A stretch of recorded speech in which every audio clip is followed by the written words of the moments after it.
சென்னை சவுகார்பேட்டையில் இருசக்கர வாகனத்தில் ஆவணங்கள் இன்றி கடத்தி வரப்பட்ட 44 லட்சம் ரூபாய் மதிப்பிலான தங்கத்தை தேர்தல் பறக்கும்படை அதிகாரிகள் தற்பொழுது கண்டுபிடித்திருக்கின்றனர்.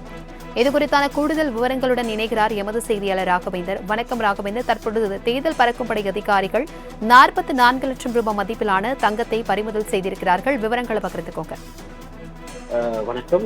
நாடாளுமன்ற தேர்தலை முன்னிட்டு தேர்தல் பறக்கும் படையினர் பல்வேறு இடங்களில் சோதனை நடத்தி வருகின்றனர். குறிப்பாக ரோந்து பணியிலும் ஈடுபட்டு அங்கங்கே வாகனங்களில் ஏதாவது பணம் ஏதாவது மறைத்து செல்லப்படுகிறதா, கொண்டு செல்லப்படுகிறதா என்பது குறித்து சோதனையானது நடைபெற்று வருகிறது. அந்த வகையில் வேறு யாராவது தகவல் கொடுத்தாலும் அந்த தகவலின் அடிப்படையில் சம்பந்தப்பட்ட இடத்தில் மற்றும் வேட்பாளர்கள் வீடுகளில் இந்த சோதனையானது தேர்தல் பறக்கும் படையினரால் நடத்தப்பட்டு வருகிறது.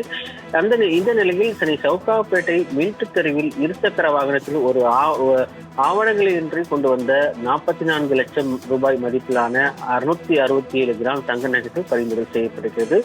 உள்ளாடையில் வைத்து அவர் மறைத்து எடுத்து வந்த போது தேர்தல் பறக்கும் படையினர் அந்த நபரை பிடித்து விசாரணை செய்தனர். அப்போது விசாரணையில் சென்னை குண்டுத்தோப்பை சேர்ந்த அவர் பெயர் சுரேஷ் என்பதும் அதே பகுதியில் உள்ள ஒரு நகைப்பட்டறைக்கு எடுத்து செல்வதாகவும் தெரிவித்திருக்கிறார். இது குறித்து ஆவணங்கள் கொடுக்கும் பட்சத்தில் திருப்பி அந்த நகைகள் கொடுக்க இருப்பதாக அவர் தேர்தல் பறக்கும் படையினர் தெரிவித்திருக்கிறார். ஒருவேளை கொடுக்காத பட்சத்தில் இது வருமான வரித்துறையிடம் கொடுக்க இருப்பதாகவும் தேர்தல் பறக்கும் படையினர் சார்பில் தெரிவிக்கப்பட்டிருக்கு. எனினும் சுரேஷிடம் தற்போது போலீசார் விசாரணையில் ஈடுபட்டு வருகின்றனர். தகவல்களுக்கு நன்றி ராகவேந்தர்.